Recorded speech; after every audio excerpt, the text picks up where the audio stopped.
Bismillah, alhamdulillah, wassalatu wassalamu ala rasulillah wa ala alihi wa ashabihi wa man walah. Qala Imam al-Bukhari rahimahullah rahmatan wasi'ah fi kitabil fitan. Babun ma ja'a fi qawlihi ta'ala. Bismillahi minasyaitonir rajim. Wattaqu fitnatan la tusibanna allazina zalamu minkum khassah. وما كان النبي صلى الله عليه وسلم يحذر من الفتن عن عبد الله بن مسعود قال النبي صلى الله عليه وسلم أنا طرتكم على الحوض لا يرفعن إلي رجال منكم حتى إذا أهويت لأناولهم اختلجوا دوني فأقول أي Rabbi ashabi fayaqulu innaka la tadari ma ahdathu ba'dak. Bismillahirrahmanirrahim. Alhamdulillahi rabbil alamin. Wa sallallahu wa sallam wa baraka ala abdihi wa rasulihi Muhammadin wa ala alihi wa ashabihi ajma'in, amma ba'du. Rabbi syrah li sadri wa yassir li amri wa hlul 'uqdatam min lisani yafqahu qawli. Rabbi zidni ilma warzuqni fahma wa amalan mutaqabbala. Qala al-Bukhari rahimahullah kitabul fitan. Berkata al-Imam al-Bukhari rahimahullah, kitab yang membahas tentang al-fitan. Al-fitanu jamak daripada kata-kata fitnah. Dan dalam bahasa Arab, fitnah itu berkata ar-Raghib, aslul fitani idkhalul dhahabi finnari litadhhara jawdatuhu min rada'atihi. Dalam bahasa Arab, al-fitan adalah proses ketika seorang memasukkan emas ke dalam api untuk mengeluarkan kotoran-kotoran emas. Inilah makna fitan secara bahasa. Wa yusta'malu fi idkhalil insanin nar. Kadang-kadang fitan itu dimaksudkan dengan memasukkannya manusia ke dalam api. Wa yutlaqu 'alal adzab, kadang-kadang fitnah bermakna azab. Sebagaimana kata Allah, dzuqu fitnatakum, merasakanlah azab kalian ini. Wa 'ala ma yahsulu min 'indal adzab. Fitnah atau fitan itu juga bermakna apa yang terjadi ketika orang mendapatkan siksa. Kata Allah, ala fil fitnati saqatu, ketahuilah dalam fitnah itu mereka berguguran atau berjatuhan. Wa alal ikhtibar, dan kadang-kadang al-fitnah maknanya adalah ujian. Kata Allah, wa fatannaka futuna, kami mengujimu dengan berbagai macam ujian. Wa fima yadfa'u ilaihi al-insan min syiddatin wa rakha. Fitnah itu bisa berlaku dengan segala macam keadaan yang didapati manusia, baik keadaan lapang, senang, ataupun keadaan sempit. Semuanya bisa menjadi sebab fitnah bagi manusia. Wa fi syiddati adhhar ma'nan wa aktsar isti'mal. Walaupun kata fitnah lebih banyak dampaknya adalah berkonotasi negatif, yaitu segala sesuatu yang tak disukai manusia berupa keburukan. Kata Allah Jalla wa Ala, wa nabluukum bisyarri wal khairi fitnah.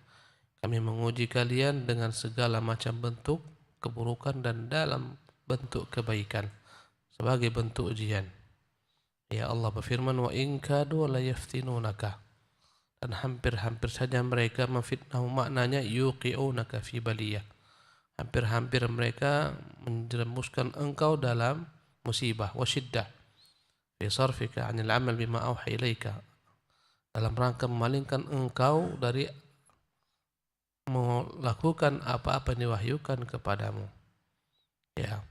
Jadi fitnah ini maknanya asal muasalnya adalah menguji, ujian.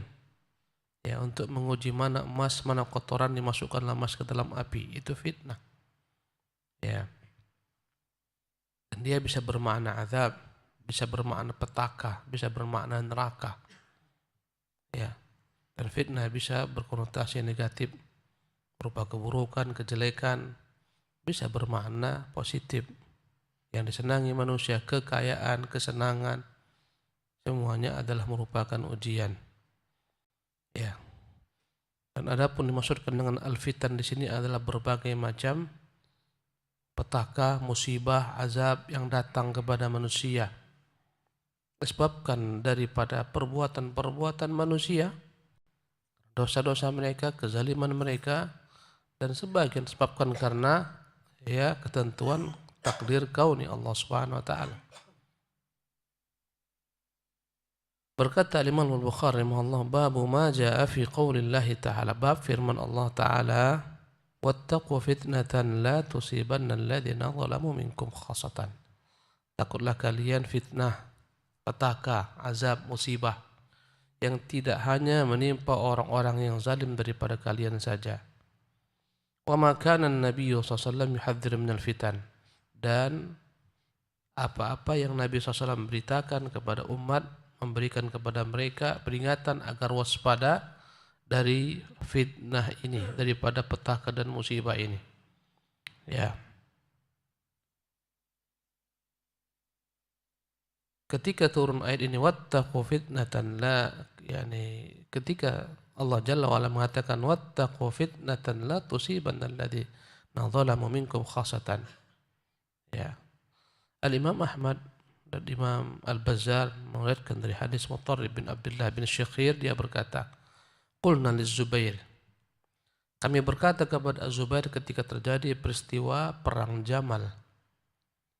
Perang Jamal adalah peperangan antara Ali bin Abi Thalib dan pasukannya dengan sahabat-sahabat yang dikomandoi oleh Az-Zubair, Zubair bin Awam, Talha bin Ubaidillah, yang diikuti oleh Ummul Mukminin Aisyah radhiyallahu anha wa ardhaha. Dampak daripada terbunuhnya Utsman. Utsman terbunuh, mereka merasa kesal, seolah-olah mereka menyalahkan diri mereka karena menyia-nyiakan Utsman di kota Madinah. Karena itulah mereka menuntut agar Ali segera untuk mengambil para pembunuh Utsman, mengkisos mereka, sementara keadaan belum stabil. Ali menganggap tak mungkin diterapkan, nunggu waktunya yang pas, karena sebagian daripada pasukan Ali adalah mereka yang membuat fitnah, mereka yang membuat kerusuhan sehingga terbunuhnya Utsman. Sebagian daripada pasukan Ali lah yang mereka membuat tertumpahnya darah Utsman. Namun karena fitnah ini dilakukan oleh orang banyak dan mereka posisinya kuat, Ali melihat belum masanya. Karena itulah terjadi perselisihan dalam bab ini. Setelah dari haji berangkatlah Zubair, Talha, ibunda Aisyah, mereka berangkat menuju Kufah, tempat kediaman khalifah. Intinya menuntut agar Ali menyelesaikan perkara pembunuhan Utsman.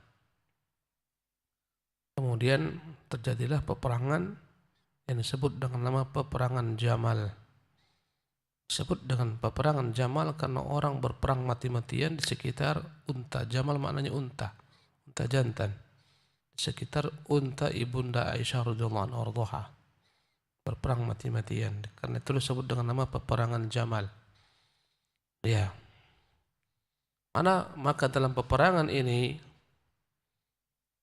berkatalah seseorang kepada kepada Az-Zubair, ya Abu Abdullah, wahai Abu Abdullah.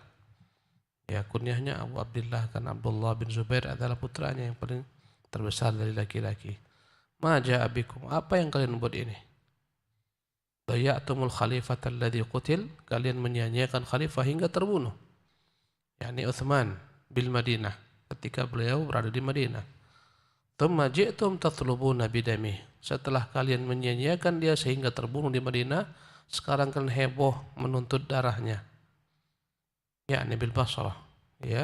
Mereka berangkat menuju Basrah. Faqala Az-Zubair, berkatalah Az-Zubair, inna qara'na ala ahdi Rasulillah, kami dahulu ingat pernah membaca Quran, ayat yang berbunyi pada masa Rasulullah. Ayat itu berbunyi, wattaqu fitnatan, takutlah kalian akan munculnya fitnah, la tusibanna alladziina zalamu minkum khassatan, yang tidak hanya menimpa orang-orang zalim saja.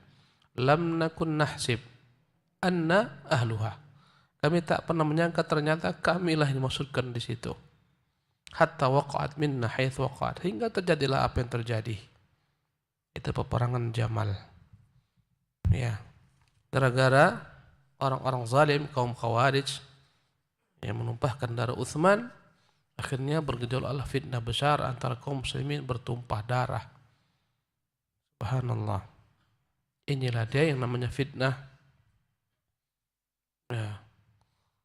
Berkata Az-Zubair dari riwayat Al-Hasan Basri, laqad khawwafana bihadhil ayah wa nahnu ma'a Rasulillah. Kami begitu ditakutkan oleh Rasulullah tatkala bersama beliau tentang ayat ini. Wa ma dhananna anna khussisna biha. Ternyata kami yang dimaksudkan dengan ayat ini. Ya. Jadi inilah makna fitnah. Ya. Kondisi azab, kekacauan, peperangan, pertikaian yang disebabkan daripada kezaliman sebagian orang yang menyeret sehingga banyak orang harus terkena. Inilah bencana fitnah. Ya. Wa ma kana yuhadzirun nabi wa ma kana an-nabiy sallallahu alaihi wasallam yuhadziru minal fitan. Dan betapa banyaknya Nabi SAW mengingatkan umat ini akan terjadinya fitnah. Ya. Dan sebab terjadinya fitnah ibadah Allah dalam riwayat Abdullah bin Mas'ud ini adalah karena manusia telah merubah agama Rasulullah, mengganti-gantinya, merubah-rubahnya. Inilah sebab munculnya fitnah alias bid'ah, kekufuran, kesyirikan. Ini yang menimbulkan fitnah, menjadi penyebab fitnah. Bid'ah memunculkan berbagai macam perselisihan. Karena sunnah itu menyatukan, bid'ah itu memecah belah. Lihatlah bagaimana ahlul ahwa'i wal bid'ah, kelompok-kelompok sekte-sekte ahlul bid'ah, mereka berpecah belah. Karena mereka tak lagi mengikuti sunnah. Akhirnya mereka pun masing-masing membuat jalan sendiri-sendiri. Ketika mereka membuat jalan-jalan sendiri, maka setiap kelompok dan sekte ini merasa dia yang paling hebat, dia yang paling benar. Dia mengkafirkan kelompok lainnya, bahkan menghalalkan darah kelompok lainnya. Inilah sebab fitnah. Jadi fitnah itu sebabnya banyak. Di antaranya dalam hadis yang akan kita bacakan, ini hadis Abdullah bin Mas'ud, fitnah itu datang sebabkan karena munculnya apa tadi? Bid'ah. An Abdullah bin Mas'udin qala, dari Abdullah bin Mas'ud dia berkata, qala Nabi SAW, Nabi SAW bersabda, ana faratukum alal hawti, saya yang menunggu kalian nanti di haud. Haud adalah telaga milik Nabi SAW di padang mahsyar. Dan setiap Nabi memiliki telaga, tapi telaga Nabi yang paling besar, yang paling banyak bilangan gayung-gayungnya, yang paling luas, yang paling banyak orang-orang ya mereguk daripada telaga tersebut. Barang siapa yang sekali mereguk telaga itu tak akan pernah selama-lamanya dahaga. Dalam keadaan panas bersangatan, begitu manusia membutuhkan air, setiap Nabi memiliki telaga yang akan dia berikan kepada umatnya airnya. Telaga Nabi kita yang paling besar, ya, dan Nabi menunggu kita di sana. Allahu Akbar. Jadi kerinduan kita ibadah Allah kepada sosok Nabi yang mulia SAW itu akan terbayar tatkala kita berusaha mengikuti sunnahnya, hidup di atas sunnahnya, mati membela sunnahnya. Akan terbayar kerinduan itu berjumpa dengan beliau di mana? Di telaga beliau SAW. Ya, barulah kita akan tahu tentang Nabi kita. Bagaimana beliau yang menunggu kita di sana. La yurfa'anna ilayya rijalun minkum, akan diangkat kepada saya sebagian laki-laki dari kalian. Ya, didekatkan kepada Nabi SAW sebagian orang. Hatta idza ahwaitu li unawilahum, tatkala aku sudah merunduk untuk mengambilkan air dari telaga itu yang akan kuberikan kepada mereka, ukhtuliju duni, tiba-tiba mereka disingkirkan dariku. Fa aqulu, maka aku berkata, ay Rabb, wahai Tuhan, ashabi, mereka lah sahabat-sahabatku. Ya Allah, mereka kan sahabat-sahabatku. Fayaqulu, maka dikatakan Allah, innaka la tadri ma ahdatsu ba'dak, sesungguhnya engkau wahai Muhammad tak mengetahui lagi setelah engkau wafat apa yang mereka ada-adakan setelahmu. Ya, maka Nabi SAW berkata, suhqan, suhqan, bu'dan, bu'dan. Celakalah mereka, binasalah mereka. Ya, maka hadis ini menunjukkan kepada kita sebab fitnah itu adalah bid'ah. Dan sebab orang dihalangi untuk menegur teladan Nabi adalah bid'ah. Dan ungkapan ashabi, sahabat-sahabatku, ini digunakan oleh kaum Syiah Rafidhah untuk menjelek-jelekkan sahabat Nabi. Kata mereka sahabat-sahabat Nabi itu kafir, masuk neraka. Dalilnya yang termuat dalam Sahih Bukhari dan dalam Sahih Muslim. Ini menunjukkan murtadnya mereka setelah Nabi wafat. Karena itulah mereka semua masuk neraka. Ucapan Nabi sini ashabi, ashabi. Sahabatku, sahabatku menunjukkan mereka adalah ahli nar, penduduk neraka. Ini syubhat kaum Syiah yang mereka tegakkan kepada ahlu sunnah, mengambil daripada riwayat-riwayat ahlu sunnah. Maka jawabannya, ya, kalau begitu masuk dari sini semua sahabat-sahabat Nabi, masuk di sini pula Ali, masuk di sini pula Hasan, masuk di sini pula Husain. Semua mereka sahabat Nabi. Kalau mereka mengatakan tidak, mereka dikeluarkan, dikhususkan, maka kita katakan tidak. Demikian pula dengan para sahabat-sahabat yang kemaksudkan banyak dikhususkan dalam hadis-hadis, dalam ayat-ayat bahwasanya Allah meridhai mereka. Bagaimana mungkin mereka akan masuk ke dalam neraka sementara Allah meridhai mereka? والسابقون الأولون من المهاجرين والأنصار والذين اتبعهم بإحسان رضي الله عنهم ورضوا عنه.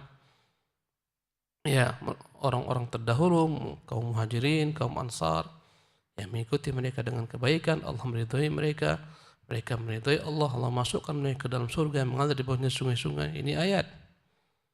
Ya.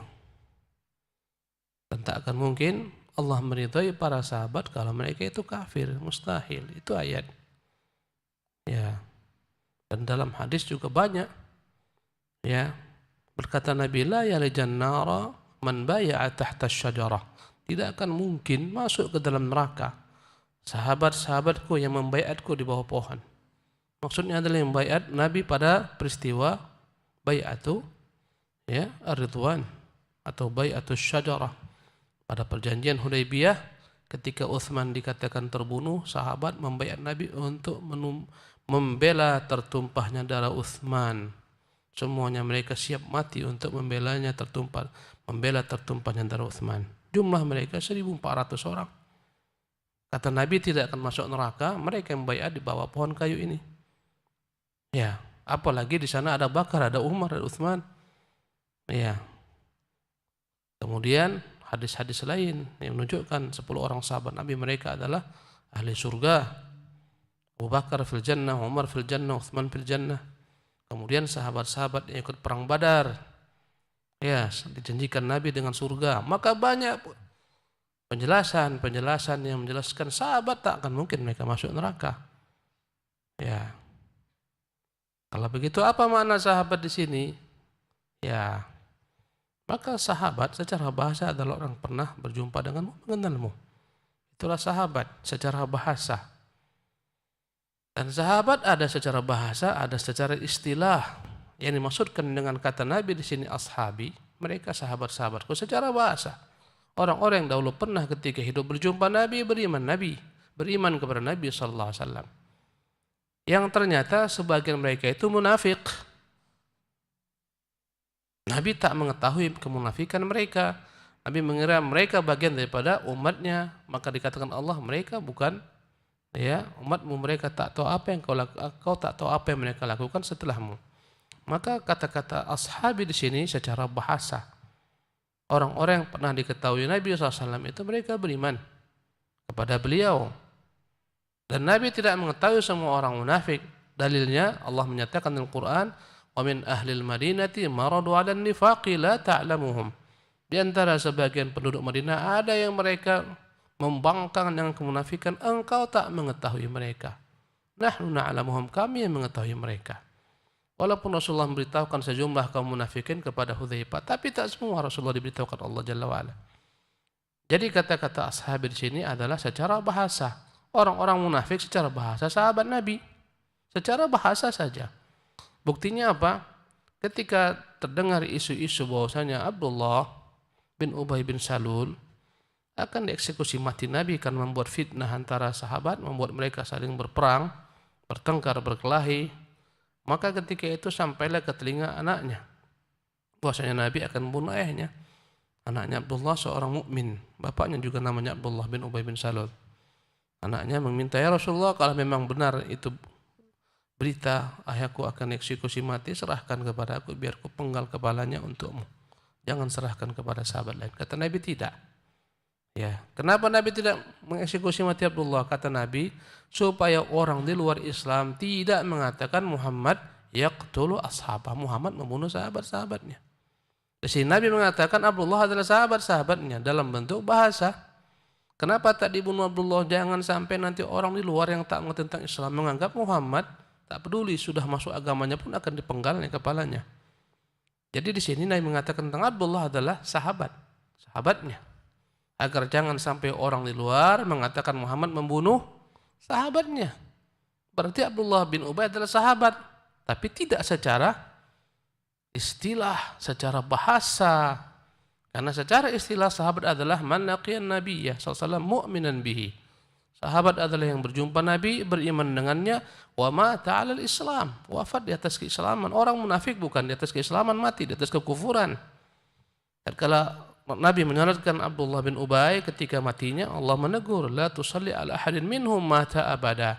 Jangan pernah kau salat lagi atas seorang pun di antara mereka yang mati selama-lamanya. Wala taqum ala qabri, jangan pernah mendoakannya atas kuburannya. Jadi inilah bantahan kepada kelompok Rafidhah. Sahabat-sahabat di sini secara bahasa, ya, bukan secara istilah. Mereka lah orang-orang yang murtad setelah Nabi meninggal. Sebagaimana kita ketahui, setelah Nabi meninggal, apa yang dilakukan oleh sebagian bangsa Arab? Mereka murtad. Yang pertama kali diperbuat oleh Abu Bakar setelah menggantikan Nabi adalah memerangi kaum murtadin. Sebagian mereka dikenal Nabi SAW. Ya, jadi ditujukan hadis ini untuk mereka yang murtad dan untuk mereka yang munafik. Kemudian ditujukan kepada mereka yang mengganti-ganti agama Rasulullah. Dan para sahabat tidak ada seorang pun yang mengganti-ganti agama Rasulullah SAW. Bahkan mereka lah yang menjaga agama Rasulullah, melestarikan sunnah Rasulullah SAW. Ya, Abu Bakar, Umar, Uthman, mereka adalah orang-orang yang melestarikan agama Rasulullah, tidak mengganti agama Rasulullah. Bahkan kelompok Syiah lah yang mengganti agama Rasulullah SAW dengan berbagai macam penyimpangan-penyimpangannya. Ya, ini bantahan untuk mereka.